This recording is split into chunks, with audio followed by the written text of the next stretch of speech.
నా పేరు బల్లి వెంకటేశం, నా కొడుకు పేరు బల్లి సాయి కుమార్. ఈరోజు పొద్దున నేను పెద్దారెడ్డిలో, మాది పెద్దారెడ్డి ఎక్కడ ఉంటాడు కొడుకు? హైదరాబాద్లో పని చేస్తున్నాడు. నాకు ఇలా పొద్దున 10:30కు ఒక తెలియని వ్యక్తి ఫోన్ చేసి నీ కొడుకును బ్రోతల కేసు కింద అరెస్ట్ చేస్తున్నా, రోడ్డు మీద దొరికిండు, ఇద్దరు అమ్మాయిలు దొరికిండు నీ పేరు చెప్పిండు, చెప్తే బ్రోతల కేసు కింద అరెస్ట్ చేస్తున్నా. ఇక పోలీస్ స్టేషన్లో అప్పచెప్పిన అనుకో కోర్టుకు పంపిస్తాడు, 5 లక్షలు దుర్మన పడతారని చెప్పిండు. అంటే వద్దు సార్ అని నేను బతిలాడినా.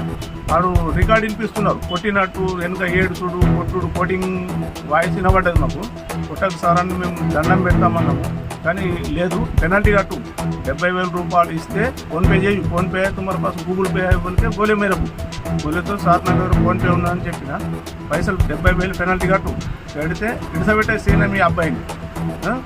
కానీ మీరు అడ్రస్ ఎక్కడ సార్, ఎక్కడ రావాలా అని అంటే అడ్రస్ ఏం చెప్తలేడు.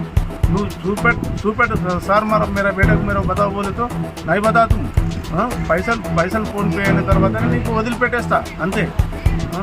అంటే నా దగ్గర పైసలు ఎవరైనా ఆడుకునే కొట్టినా ట్రై చేసిన 2 సార్లు, అంటే 10,000 కొట్టాను, 10,000 కొడితే నంబర్ పోలేవు, పోతే 1,000 రూపాయలు కొట్టమని చెప్పిండు. కొట్టమంటే 2 సార్లు ఆల్రెడీ అప్పటికున్నా ట్రై చేసిన, 1,000 రూపాయలు ట్రై చేసిన, అవి పోలేవు, మన కిస్మత్ పోలేవు.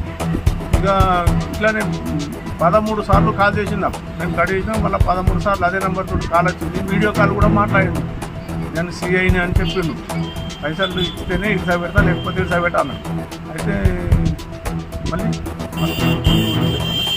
ఫోన్ చేసిన, నా కొడుకుకు వేరే కాల్తో వేరే మొబైల్ తోటి నా కొడుకు ఫోన్ చేసిన, ఆడ రూమ్లో వండుకున్నాడు, నైట్ డ్యూటీ చేసిండట. నిన్న నైట్ వైన్స్లో పని చేస్తాడు, 11 గంటల దాకా డ్యూటీ చేస్తాడు, పొద్దుగల మళ్ళీ 2 గంటలకు డ్యూటీ ఎక్కుతాడు అని లేవలేడు. పండుకుని ఆ ఫోన్ తోటి నా కొడుకుని వీడియో కాల్ చేసి మాట్లాడిన తర్వాత దైనం వచ్చింది. మళ్ళీ చేస్తాను ఉన్నాడు, లైన్లో ఉన్నాడు. ఇక मेरा बेटा को मेरे पहले बताने के बाद मैं पैसे तुम्हारा मार तुम बोल के मैं बोले ऐसा बोले तो చూపెట్టా మరి కోర్టుకు హ్యాండ్ఓవర్ చేయమంటావా అని అన్నాడు.